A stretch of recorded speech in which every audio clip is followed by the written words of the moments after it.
अस्सलामुअलैकुम दोस्तों, मेरा नाम डॉक्टर लियसगर है और आज की इस वीडियो में हम second year chemistry chapter number 3 S block element के एमसीक्यू के लेक्चर नंबर 2 को यहाँ हम समझते जा रहे हैं।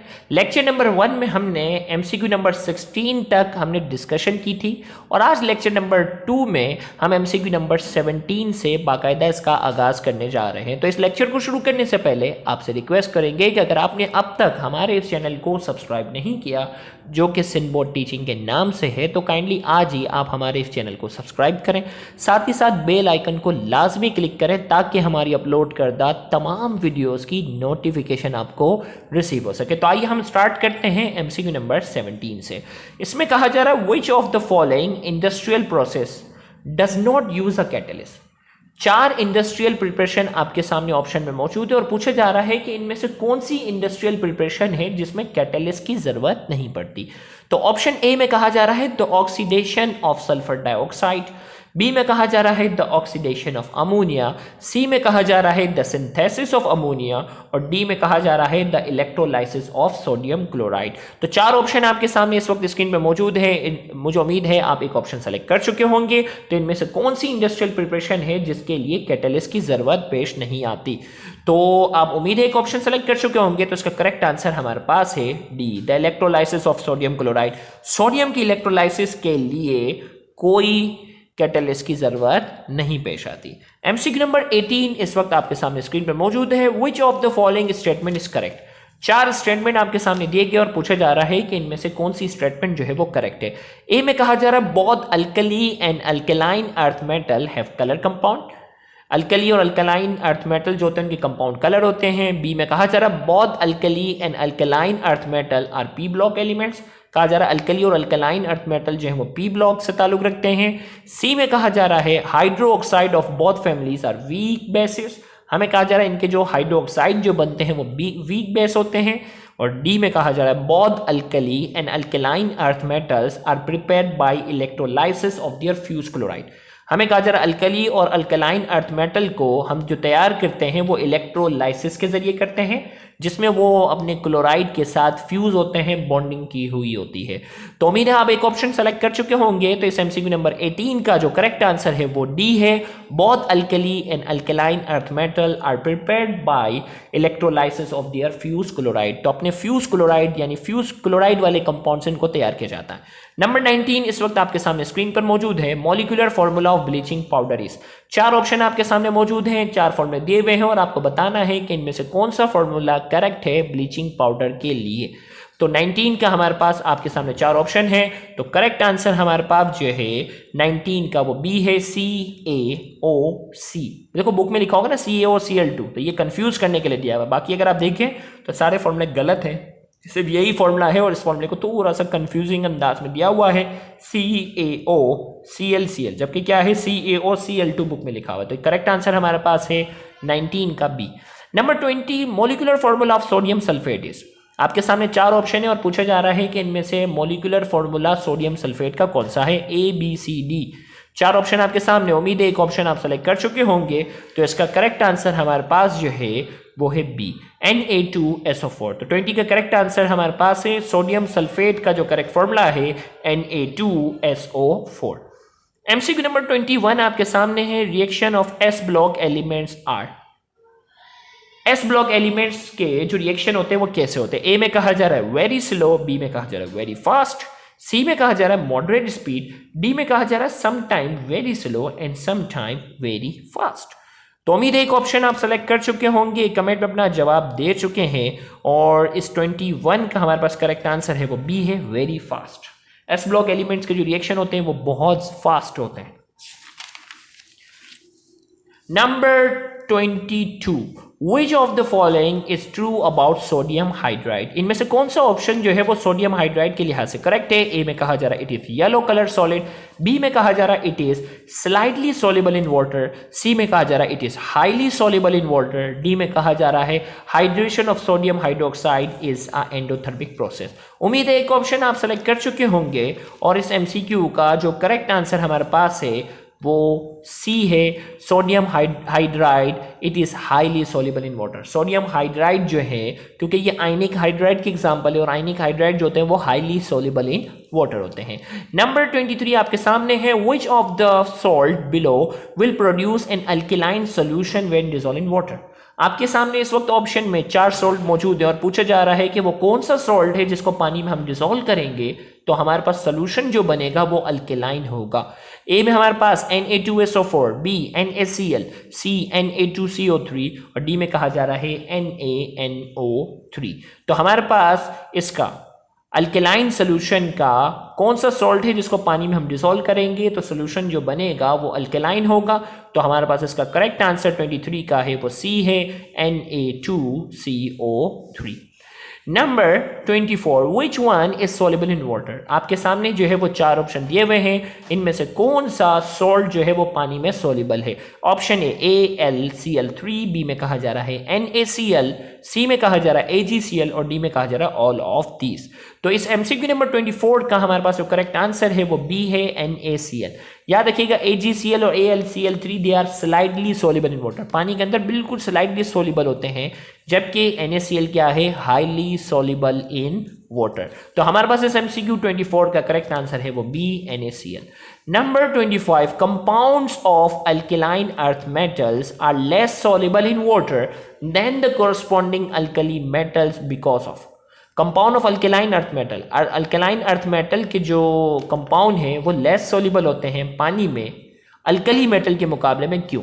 ए में कहा जा रहा है हाई लैटिस एनर्जी, बी में कहा जा रहा है their high ionisation energy, C में कहा जा रहा है their increase covalent character, D में कहा जा रहा है देयर हाई इलेक्ट्रोनेगेटिविटी। तो अल्कलाइन अर्थ मेटल जो होते हैं वो पानी में अल्कली मेटल के मुकाबले में लेस सॉल्युबल होते हैं। क्यों होते हैं? 4 ऑप्शन आपके सामने हैं, उम्मीद है एक ऑप्शन आप सेलेक्ट कर चुके होंगे और कमेंट में अपना आंसर दे चुके होंगे।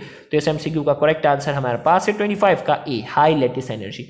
अल्कलाइन अर्थ मेटल की जो लैटिस एनर्जी होती है वो अल्कली के मुकाबले में ज़्यादा होती है, लिहाजा ये पानी के अंदर सोल्युबल नहीं होते, इस पानी के मुकाबले में अल्कली के मुकाबले में कम सोल्युबल होते हैं।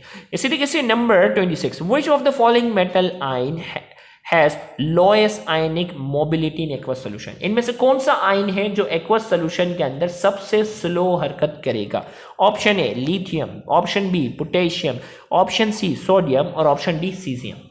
याद रखिएगा आयनिक मोबिलिटी का जो ताल्लुक होता है वो चार्ज पर होता है और चार्ज के साथ साथ उसके वेट पर भी होता है। जो जितना हैवी होगा ना उसकी हरकत उतनी स्लो होगी। तो आपको मालूम है lithium, sodium, potassium, rubidium, caesium. फिर सीजियम बिल्कुल नीचे आता है। तो पीरियोडिक टेबल में ग्रुप 1A में सबसे पहले लिथियम आता है, फिर सोडियम आता है, फिर पोटेशियम आता है, फिर रुबीडियम आता है, फिर सीजियम आता है। तो इन चारों में सबसे हैवी जो है वो सीजियम है, लिहाजा एक्वस सोल्यूशन में इसकी स्पीड सबसे स्लो होगी। MCQ number 27, on strong heating sodium bicarbonate changes to. Sodium bicarbonate को जब हम बहुत ज्यादा हीटअप करते हैं तो वो किस में कन्वर्ट हो जाता है। ए में कहा जा रहा है सोडियम मोनोऑक्साइड, बी में कहा जा रहा है सोडियम हाइड्रोक्साइड, सी में कहा जा रहा है सोडियम कार्बोनेट और डी में कहा जा रहा है सोडियम परऑक्साइड। तो सोडियम बाइकार्बोनेट को जब हम बहुत ज्यादा हीटअप करते हैं तो ये सोडियम बाइकार्बोनेट जो होता है वो सोडियम कार्बोनेट में जाकर कन्वर्ट हो जाता है। तो इस 27 का हमारे पास करेक्ट आंसर है सोडियम कार्बोनेट। इसी तरीके से MCQ number 28, KO2 is an example of. KO2 आपके सामने है, ये किसकी एग्जाम्पल है। ए में कहा जा रहा है सुपर ऑक्साइड, बी में कहा जा रहा है नॉर्मल ऑक्साइड, सी में कहा जा रहा है पर ऑक्साइड और डी में कहा जा रहा है सब ऑक्साइड। तो याद रखिएगा नॉर्मल ऑक्साइड वो होता है, नॉर्मल ऑक्साइड हमारे पास जो है उसमें ऑक्सीजन के ऊपर, गौर से सुनिएगा, थोड़ा सा मैं आपको एक्स्ट्रा बता रहा हूं। नॉर्मल ऑक्साइड जो होता है उसमें ऑक्सीजन के ऊपर -2 होता है, पर ऑक्साइड होता है उसमें ऑक्सीजन के ऊपर -1 होता है और सुपर ऑक्साइड जो होता है इसमें ऑक्सीजन के ऊपर कौन सी पावर होती है, हाफ। तो अब देखो हमारे पास जो है ना KO2, अब KO2 हमारे पास हमें मालूम है पोटेशियम के ऊपर क्या होता है, 1 होता है। ओवरऑल ये क्या था, न्यूट्रल था, ओवरऑल ये न्यूट्रल था। अब क्या हुआ, हम इसकी जो है वो ऑक्सीजन का मालूम करने जा रहे हैं ना, तो पोटेशियम की जगह लिखा +1 क्योंकि इसके ऊपर तो +1 आता है। ऑक्सीजन कितने हैं, 2, ये हो गया 0, 1 यहाँ प्लस में वहां जाकर क्या हो जाएगा माइनस, तो ये हो गया -1, 2 यहाँ मल्टीप्लाई हो रहा वहां जाकर डिवाइड, तो ये क्या हो गया -½ तो ये क्या है हमारे पास, ये है सुपर ऑक्साइड की एग्जांपल। याद रखिएगा ऑक्सीडेशन स्टेट हम फर्स्ट ईयर में मालूम करना सीख चुके हैं, तो आप फर्स्ट ईयर वाले पार्ट में जाकर ऑक्सीडेशन स्टेट मालूम करना हमारे यूट्यूब चैनल के लेक्चर से आप सीख सकते हैं बहुत आसानी से। उसमें मैंने ये सारी चीज़ें बताई हुई है, सुपर ऑक्साइड, नॉर्मल ऑक्साइड, पर ऑक्साइड और सब ऑक्साइड। तो ये chapter number 7 first year chemistry के फोल्डर में ये मौजूद है। तो KO2 is an example of, तो करेक्ट आंसर हमारे पास क्या है, ए सुपर ऑक्साइड। नंबर 29 की हम बात करेंगे। Elements of the 2A group are alkaline earth metal because. Element जो ग्रुप 2A के हैं उन्हें हम अल्केलाइन अर्थ मेटल कहते हैं, क्यों? ए में कहा जा रहा है दे अकर इन अर्थ ओनली, जमीन में पाए जाते हैं। बी में कहा जा रहा है they form divalent cations only. C में कहा जा रहा है they have an s2 electronic configuration. D में कहा जा रहा है their oxide and hydroxide are alkaline in nature. तो इसमें हमारे पास जो करेक्ट ऑप्शन है, एलिमेंट ग्रुप 2A को अल्केलाइन अर्थ मेटल इसलिए कहते हैं क्योंकि इनके ऑक्साइड और हाइड्रोक्साइड की जो नेचर होती है वो अल्केलाइन होती है, बेसिक होती है। MCQ number 13, which of the arrow show the conversion of limestone to quicklime. आपके पास मुख्तलिफ एरो बने हुए हैं जिसमें A है, B यहाँ जा रहा है, D यहाँ जा रहा है, C यहाँ जा रहा है। इनमें से कौन सा एरो जो है वो करेक्ट शो कर रहा है कि लाइमस्टोन जो है वो क्विक लाइम में जाकर कन्वर्ट होता है? तो याद रखिएगा लाइमस्टोन जो है वो CaCO3 को कहते हैं और क्विक लाइम जो है वो कैल्शियम ऑक्साइड को कहते हैं। तो ये जो एरो जा रहा है B एरो, ये शो कर रहा है कि लाइमस्टोन जो है वो किस में कन्वर्ट हो रहा है, क्विक लाइम के अंदर। तो करेक्ट आंसर हमारे पास 30 का जो होगा ABCD। तो करेक्ट आंसर हमारे पास जो 30 का है वो है B के लाइमस्टोन जो है वो क्विक लाइम में कन्वर्ट हो रहा है। फिर इसी सवाल से रिलेटेड एक और, इन द अबव चार्ट, यही चार्ट को आपने फोकस करना है। When limestone dissolve in water, इसी लाइमस्टोन को जब हम पानी में डिसॉल्व करेंगे तो क्या बनेगा? हमें मालूम है कि लाइमस्टोन को जब हम पानी में डिसॉल्व करते हैं तो वो क्या बन जाता है, कैल्शियम हाइड्रोक्साइड बनता है। तो इस ऑप्शन का करेक्ट आंसर हमारे पास क्या है, डी, कि लाइमस्टोन को जब हम पानी में डिसॉल्व करेंगे तो क्या बनेगा, कैल्शियम हाइड्रोक्साइड। तो इस 31 का करेक्ट आंसर हमारे पास जो है वो डी है। 32 जो कि आज के सेशन का हमारा जो है वो आखिरी MCQ है। In Down cell calcium chloride is added to NaCl2। Down cell के अंदर सोडियम क्लोराइड में हम कैल्शियम क्लोराइड क्यों ऐड करते हैं? ए में कहा जा रहा है इंक्रीज कंडक्टिविटी, बी में कहा जा रहा है इंक्रीज द डिसोसिएशन, सी में कहा जा रहा है लोअर इट्स मेल्टिंग पॉइंट और डी में कहा जा रहा है इंक्रीज द सॉल्युबिलिटी। तो यहां हमारे पास आपने जो है वो करेक्ट ऑप्शन एक सेलेक्ट करना है। उम्मीद है कि एक ऑप्शन आप सेलेक्ट कर चुके होंगे। तो इसका करेक्ट आंसर है डाउन सेल में हम सोडियम क्लोराइड के साथ कैल्शियम क्लोराइड इसलिए ऐड करते हैं कि उसका मेल्टिंग पॉइंट क्या हो जाए, लोअर्स इट्स मेल्टिंग पॉइंट, ताकि उसका मेल्टिंग पॉइंट जो है वो कम हो जाए। तो यहां जाकर हमारा आज का ये लेक्चर जो है वो मुकम्मल हुआ। अगर आपको हमारा ये लेक्चर समझ में आया है, पसंद आया है, तो वीडियो को लाजमी लाइक करें, कमेंट में अपना फीडबैक लाजमी दें और इस वीडियो को ज़्यादा से ज़्यादा शेयर करके अपना हक ज़रूर अदा करें। याद रहे बहुत से ऐसे स्टूडेंट हैं जो गवर्नमेंट कॉलेजेस के बाद एक्सपेंसिव कोचिंग सेंटर्स को अफोर्ड करने की सलाहियत नहीं रखते। तो आपका इन वीडियोज़ को ज़्यादा से ज़्यादा शेयर करना, उन तक पहुंचाना आपके लिए सदका जारिया बन सकता है। Thank you very much. अल्लाह हाफ़िज़।